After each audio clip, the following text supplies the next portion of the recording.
The YNW Melly trial did not go well today for Melly. The prosecutor showed a jail call, receipts, Instagram messages that prove it is 100% Melly's cell phone. Detective Moretti also explained these messages in some of the CDR records. And apparently Melly's mother was threatened on social media by Juvie's sister. Now she has a bodyguard in court with her. Yeah, today was an interesting one about the cell phone. I know it's getting kind of tedious with how much they're talking about this cell phone, but it really puts Melly in that car. So it's a big reason why they're doing this. Let's get right in this video. Subscribe right now. 75% of you aren't subscribed, so hit subscribe. Melly got on the blue suit today.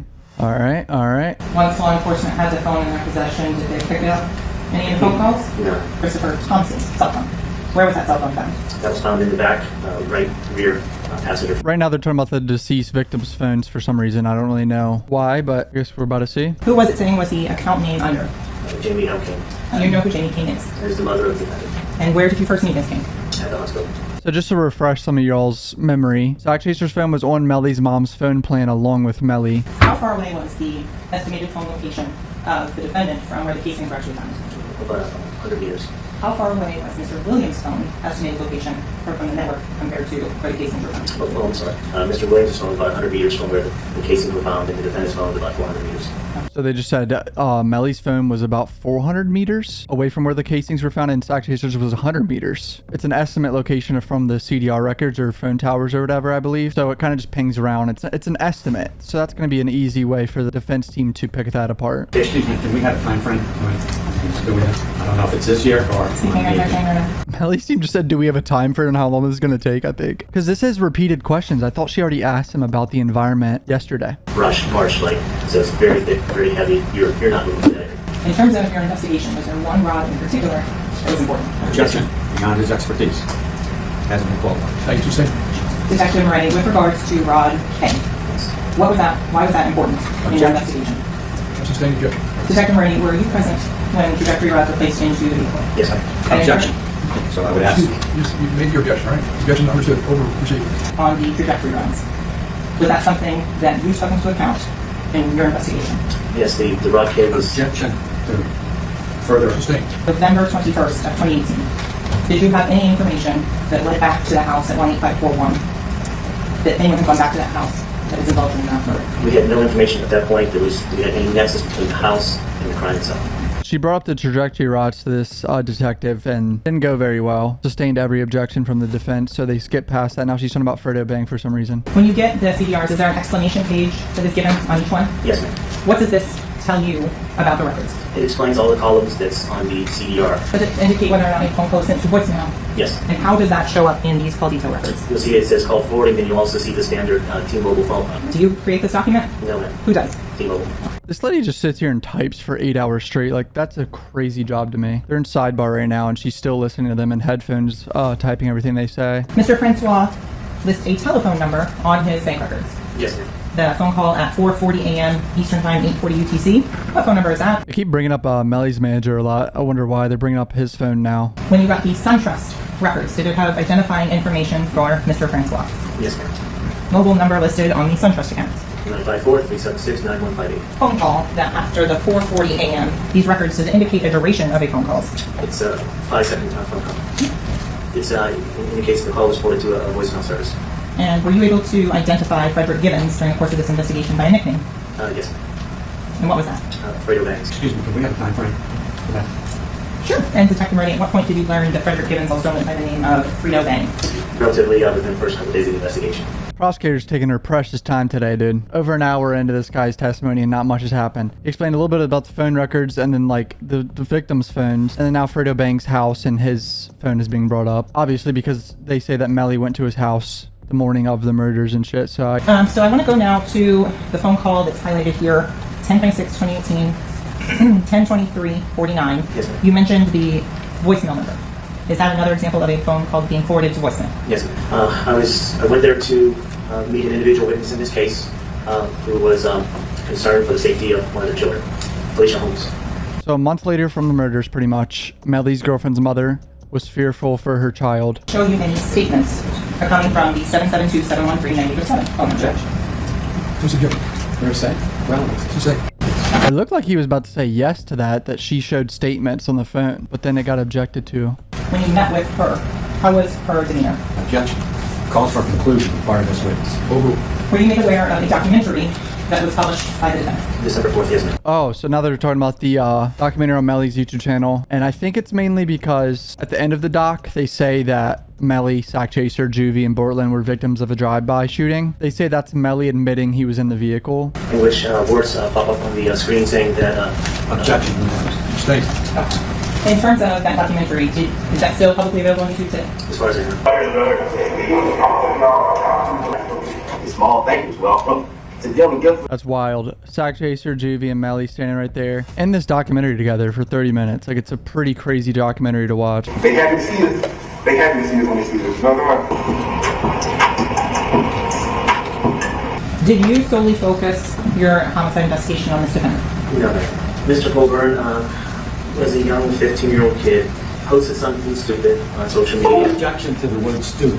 He doesn't know what it is. This kid, Robert, who posted something on social media, I think claiming that he killed Sakchaser and Juvie. But it was just for attention. Like, he clearly didn't do that. And he was just nowhere near. Trying to eliminate this potential person that the defense is going to say could have done the murders. It was a day or two after the homicide that an inappropriate comment online. Objection. Okay. And when you Let's say see, made a comment online. Sustain. that would show he was involved in this homicide, Absolutely. were you able to verify his alibi? Yes, ma'am. Someone else who claimed they'd killed Sakchaser and Juvie online, I would imagine, some way, was in jail. Were you able to determine the last outgoing communication from Mr. Thomas's phone?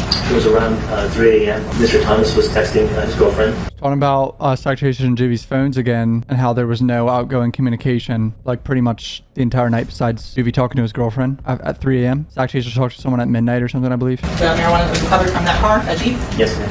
Wonder where she's going with this. And can you explain to ladies and military what is a geofence warrant? She kept going, didn't really explain why she brought up the weed and their phones. The geofence warrant is a technology that we use in criminal investigations. This technology has been around for a while. And basically, a geofence warrant is where we establish a virtual perimeter around a known location. When you did the geofence warrant in this case, did any other devices show up at this location? No devices showed up at the location. So why is she bringing this up? You did a geofence warrant and no devices showed up. Like, well, okay, let's get this going, dude. And where did you speak with Mr. Mills? Jacoby Mills, one of the kids that was in the red car. Did you then, after speaking with him, did you then have probable cause to write search warrants for various residences? Sustain. Did you write a search warrant for a residence after speaking with Mr. Mills? Yes, And what residence was that? Janice and Prince well. And within a month or so after the incident, they had already been moved out. He just said that after talking to Jacoby Mills, he was able to get a search warrant for Melly's managers. Apparently, they moved out of the house that they were all living in within a month. Did you listen to a phone call that was placed from the Broward County Jail to 772-713-9807?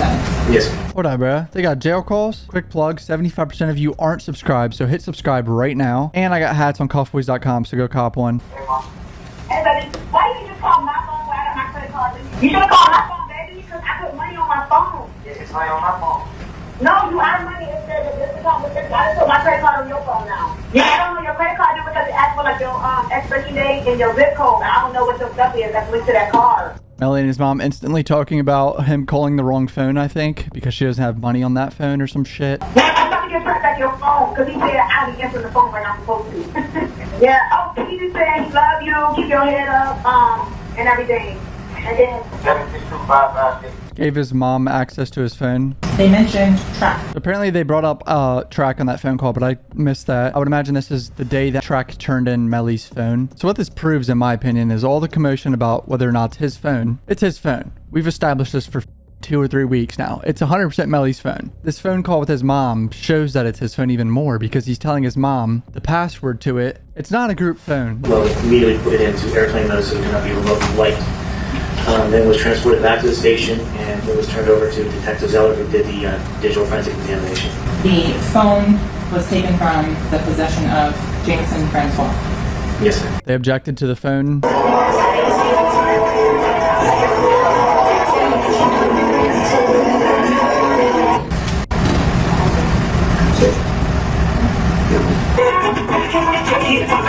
This Western Union. It says Jamel Devons, 604 9th Avenue, Vero Beach, Florida, 32962, USA, and phone number 772-713-9807. Oh man, he's got a picture of a Western Union receipt with his phone number and his name right there.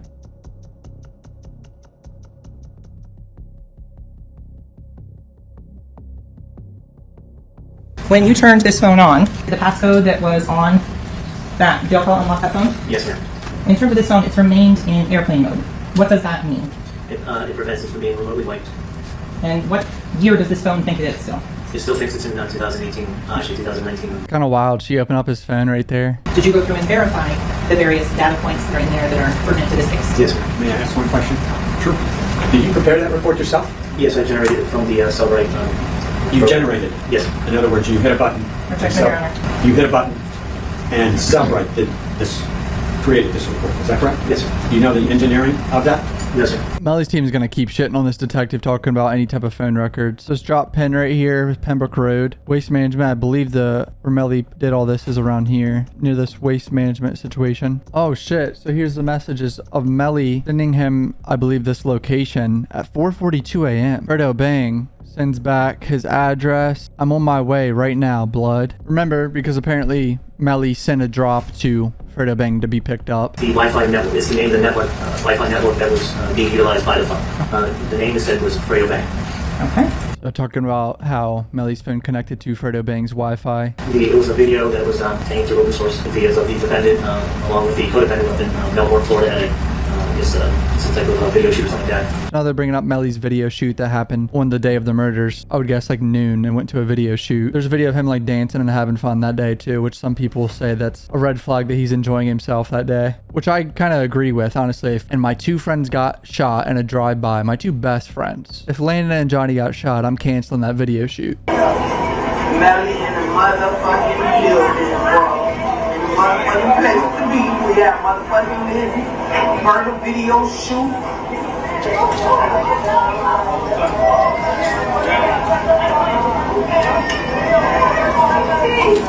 Melly still turned regardless of what happened. That's Bortland, by the way, the driver that dropped off the dead bodies 12 hours before this. Smiling and doing handshakes, or whatever the fuck you call it, daps. It's not a good look. Definitely not a good look for Melly. Hey,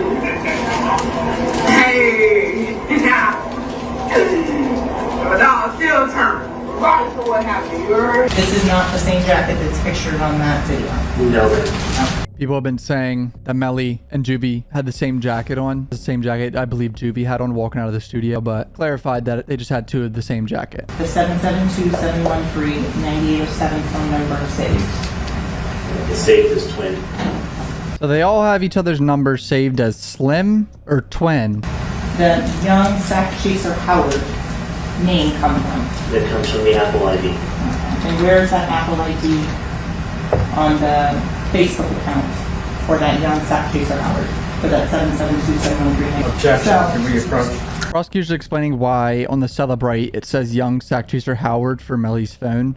And apparently it has to do with Facebook account and the Apple ID. But she's really just trying to hammer it home and explain why it says that, because that could confuse the jury. Even though I'm like 99% sure it's Melly's phone at this point. I hate how this is a discussion this much, but whatever. There was a dive operation that was conducted at the house behind where Fredo Bang lived, and that was September 21st, 2021. An individual was arrested by a Broward Sheriff's Office. A blood gang member was arrested. So based on information, there was a dive operation? Yes. Without going into what happened? Yes. Okay. You say a blood gang member was arrested? Was that him explaining that's why they did that? Like the blood gang member snitched? Specifically with regards to Anthony Williams, did you review all of the messages between Mr. Williams and the defendant? Yes, ma'am. So they just objected to conversations between Sakchaser and Melly. I'm very interested in what was said. I need to see this shit, dude. So Melly has Sakchaser's name in his phone as Twin. That's why the FBI was called to testify on these records. So they're objecting to the detective talking about all this cell phone shit right now. Counsel, the same courtesy you expected not to be interrupted, all right? You just yelled at the prosecutor for interrupting. Make the statement that one person received a call from Melly. And he goes, no. He goes on and testified. The question is, well, two people are speaking to each other, but one of them would have to verify that he's the person who responded or wrote the message, correct? And he says, legally, yes, sir. They have not authenticated one of these messages. They know it. He's not qualified to do that. They have to call one of the parties to authenticate it. That's why, with all due respect, we have been interrupting. Coming sidebar, they are the state is leading you astray on this because they have not authenticated one message, and now they're attributing it to Williams talking to Melly, Melly talking to Williams, and that can't. There's no predicate for it. If a witness is dead, there would never be a communication that could be in evidence. So in terms of the way counsel is arguing that, That's a good point by the prosecutor right there. If the witness is dead, how are they going to authenticate a message? That he's not an expert, and you have to to get a message in, either receiver, sender, or there is case law to say the engineering company as to how they can extract a message. I will give them a third alternative. They've done none of that in any of this. How much money was being sent to the beneficiary listed as Jamal Demons? $10,000. How much money is sent to the beneficiary listed as Jamal Demons? $15,000. Money was sent then? $9,000. Who is, what was the amount paid for Melly January 26th show? $10,000. And what was the name of the originator of that? Lyrical Lemonade LLC. Why are they bringing up like show money and money being sent between Trek and Melly? The Anthony Williams phone number. And I meant to tell you all, I told you before, we went to Cali, that me and Judy, CEO, Peso, the artist, because you be moving on this music just because you pop ain't fitting, be looking confused all my life. Y'all really, my artist, you ain't doing that part right. I got these N-words right, y'all ain't fitting, just keep saying that y'all be on some lifestyle shit, just can't say they your artist just to look good, do the same shit I be doing. I'm just under you because I let you be the face, but I'm the CEO. Sakchaser kind of, you know, he's a little bro and Melly a little bit. Like, I'm the CEO, you just the face of this shit. You all sabotaging my character. Got people think y'all made me in shit while you all get treated like future. I peep when I said I'm gonna put my music out. You said some, I forgot, but every time I do something creative, try to make it spark, you all start doing it as a group and make it look like our shit. And you, the one popping, go do it then. They think it's yours and feel like with us like that, your vibe be way different when Riri ain't here, but we artists, and they give you credit over money. Money ain't nothing without my drift, so get right or something gonna flop. Y'all don't like to talk about YNW goals, work on shit. You act like your mom and be on the type of fantasy life when Riri and all them you talk to us about this YNW shit. You don't give everybody 5 bands each. None of that, or talk about future. You walk around here, your husband and wife, and get kind of important people talking about my artists. One more chance and you going under me to like it supposed to be. You just blow because you can say Joel first time you rapped, I changed your flow, you rap like Wiz Khalifa. You can say you watch Young Thug, if you did that, you a jacker. What they call it isn't no jacker. I got relative as them get right, do everything at one time, not just make us look like kids, make sure everybody got a in here. Y'all acting like y'all bosses, then when y'all try to get your girl cry, but then y'all call us your artists. Got me looking dumb out here and we worried about a bag. I'm literally like tired from reading that. Like, I can't comprehend half of it. It's so hard. I think the gist of it is he's getting pissed and Melly's acting different, and that Melly's not giving him any credit for his artists and like changing his flow. There seems to be some jealousy and animosity forming between Sakchaser and Melly back in August, which was 2 months before. I know you all CEOs, Scoop, and you know I with is you talking about N-word. I'm happy you could drop all your shit. That's what I want. Don't ever think I want to see you shine. I appreciate you letting me get them boys to be my artists. That's real as what it seems like, or what people think we know what's going. In the blow, tell Tay and Board, go get Peso and Chloe. I'm focused on all artists until it's our time to tour. How often is money brought up? Quite often. There's not much context, so like this reply up here, she didn't really tell us. Like, I feel like she used to read this in chronological order. Like, now she's just skipping to where money was brought up, but there's no context. I ain't lost, I'm just waiting on my money so I can get everybody right. I got plans, but my plan's crazy, and ain't nobody gonna understand till the money in they face. Finna go get this money from Track. I gotta pick some money up from JF5 at day office. Hit good, ain't f***ing with them because you can't help them like me and you. Just stay for the money. I can all you life up forever. It's in my hands. See, it didn't show Melly's reply to that. This man just said I can your life up. It's actually just kind of talking crazy. This is what happens when a bunch of kids that kind of came from nothing start to blow up together, money gets involved, and they're all friends, and shit just goes bad, dude. The money in the account, but it ain't gone be available till 12 a.m. They trying to make it seem like we did something to get that money. What the hell? Bro, I'm gonna expose her though. I'm gonna chill today. First interview is over, she's gonna fry. Ain't gonna lie, I'm tired of y'all getting y'all credit on shit. I don't care, I love you, but I feel like, yeah, with that shit, no cap. All that shit on, stop, bro. We finna blow. You dial one, keep my head straight when I'm tripping. Hell no, I'm riding with you. You know this don't need to go that far. It's pointless. Just block all that. Alright, bro, I love you to death. You brother for life. But I'm gonna let you have all this shit. My mama, that house, that Draco, that 380, that Netflix TV shit, all that shit, you all can have it. I'm gonna pay you back for everything you did for me, for every idea, all that. We always gonna be brothers. But I'll never hurt you, bro. Don't trust me. I don't want to be in a house with nobody who think I'm a snake. Am all the time. You can have that shit. I just need to pull it on myself. I don't give a f*** what you do to my mama. I don't give a f*** no more.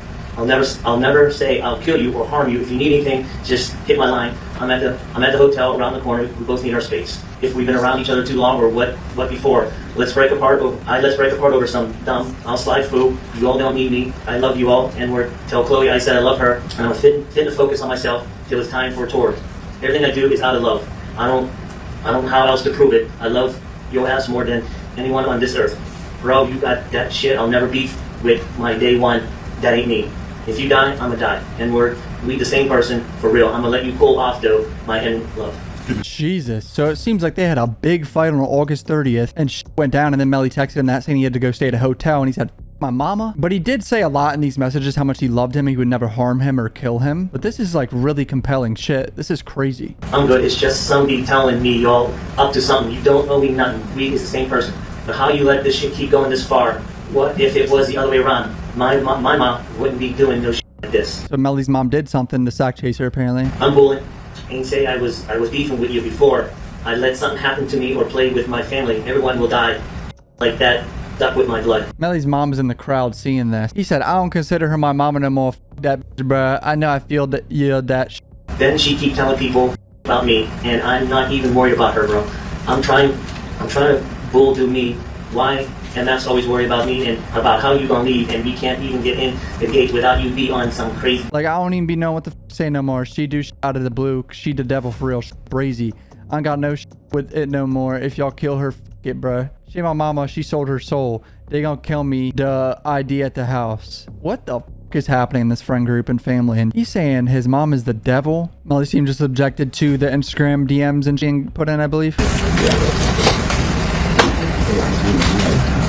Uh-oh, someone asking Melly on Instagram what's his phone number. It's gonna be the 9807 number at the end. It's right there. He sent him the number. 772-713-9807. Real Donald Trump, Kim Kardashian, Nicki Minaj, Rich Kid, Jay Critch, King James, Famous Dex. Is this just everyone he followed or something maybe? Young Bands asked for Melly's number. Does any of those accounts we're looking at there ever respond?